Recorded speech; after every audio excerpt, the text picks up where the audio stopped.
Thank you for staying with us on the program. You can be part of the conversation here. We've been talking about the issue of budget padding, and the president vowed that anyone who is found guilty in that racket will not go scot-free. Where are we as a nation? The over 6 trillion 2016 budget. Can we realistically achieve the passage of that if the executive is able to defend that at the National Assembly? Send your thoughts to a Twitter handle at CTV Politics or on this hashtag Politics Today, and get your thoughts. Of course, you can see some of your thoughts on the screen just when you send them. Well, Mr. West Idahosa, a former federal lawmaker and a legal practitioner, has been talking to us, giving us insight into just how this works. Tell me, there is a whole lot of shake-up in the budget office. Will this actually cure the problem that we have on hand right now? Well, I'm not too sure that will deal with the problem at hand now.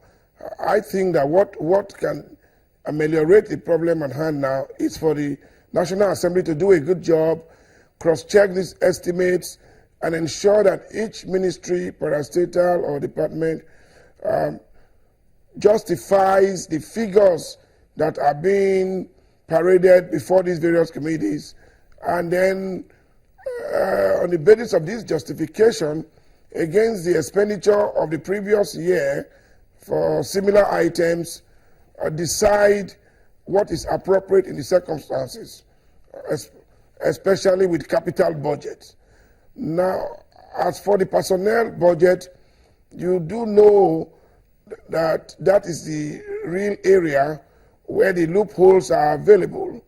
And we know that that's part of the recurrent expenditure where you have all sorts of subheads in the world.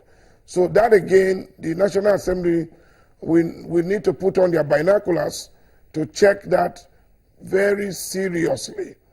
Now, that will be for the immediate, but as a deterrent for the future, one will expect that some of those who have been directly responsible for submitting these estimates and who have abused their offices should face the full weight of the law for abuse of office and, of course, for conspiracy to commit a crime.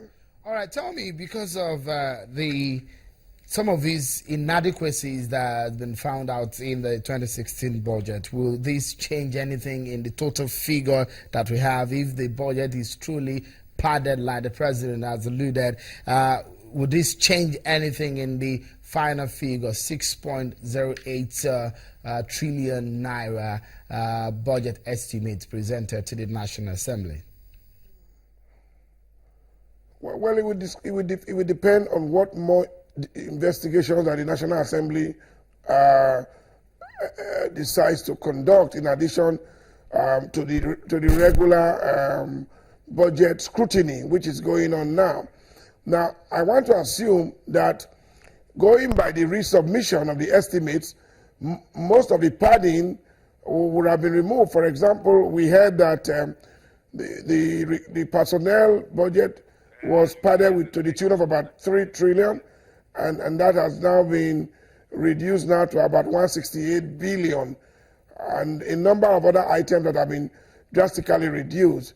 So I am convinced that this reduction is designed to bring it within the expected figures of 6.08 trillion or thereabout, as the president has proposed.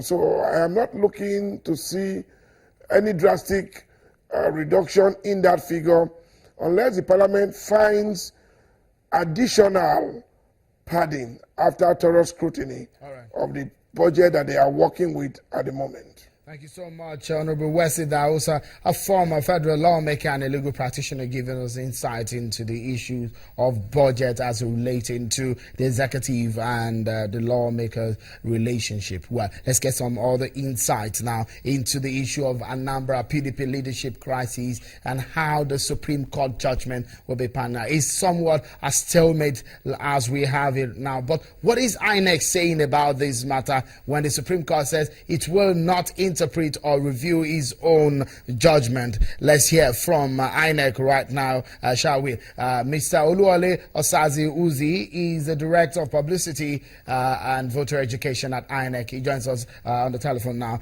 Thank you so much, Mr. Oluwole. Quickly tell us, what is the implication of what the Supreme Court has said today from the Commission's standpoint? Well, the Commission's counsel are going to brief it on exactly what the Supreme Court said. But our understanding of it is that the Supreme Court declined jurisdiction to entertain the application to explain what we thought was the ambiguity or the equivocation in the judgment. But they've come out quite clearly that although we are going to decline jurisdiction because we do not have jurisdiction to interpret or explain our own judgment, but the issue of candidature was not, submission of list was not before us in the Supreme Court. It looks like we lost him there. Well, Mr. Oluwole Osazi is trying to give us insight into what the Supreme Court judgment is and perhaps what will happen to the Ogobego candidates and the current lawmaker sitting at the National Assembly from Anambra State. That's how far we can go on the program. Many thanks for being such a great company. On behalf of the team here at Channels Television Headquarters, it's always a pleasure being your host on the program. I'm sure Kimale. Bye for now.